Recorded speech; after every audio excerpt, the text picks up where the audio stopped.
Əziz valideynlər, vitamin və mineralların defisitindən də övladınızda qıc olmalar və epilepsiya başlaya bilər. Xüsusilə bir neçə vitaminin və mineralın adını çəkəcəyəm ki, bunlar körpə yaşında uşaqlarda qıc olmalara səbəb ola bilər.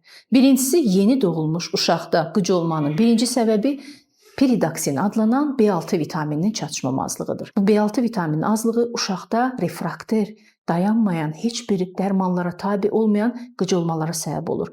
Vaxtında bunu aşkar etməsə, qıc olmanı saxlamaq olmur və körpə uşağı müalicə etmək mümkün olmur. Digər vacib mineral, vitamin biotindir. Biotinin çatışmamazlığı da uşaqda qıc olmalarla yanaşı bədəndə süstlük, inkişaf ləngiməsinə səbəb olur.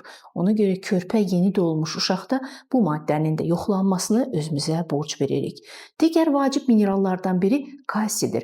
Hipokalsemiya, yəni qanda kalsiumun miqdarının azalması spazmlar şəklində uşaqda tutmalara səbəb olur. Bundan əlavə demədiyim bir çox vitamin və minerallar var ki, bunların qanında azlığı uşaqda müəyyən problemlərə səbəb ola bilər. Odur ki, körpənizi həkim müayinə edərkən, xüsusilə uşaq nevroloqu müayinə edərkən hər hansı bir mineralların, vitaminlərin, maddələrin yoxlanmasını istəyirsə, buna qətiyyən etiraz etməyin. Vaxtında dəqiq diaqnoz qoyulması üçün bunlar ən vacib şərtlərdir.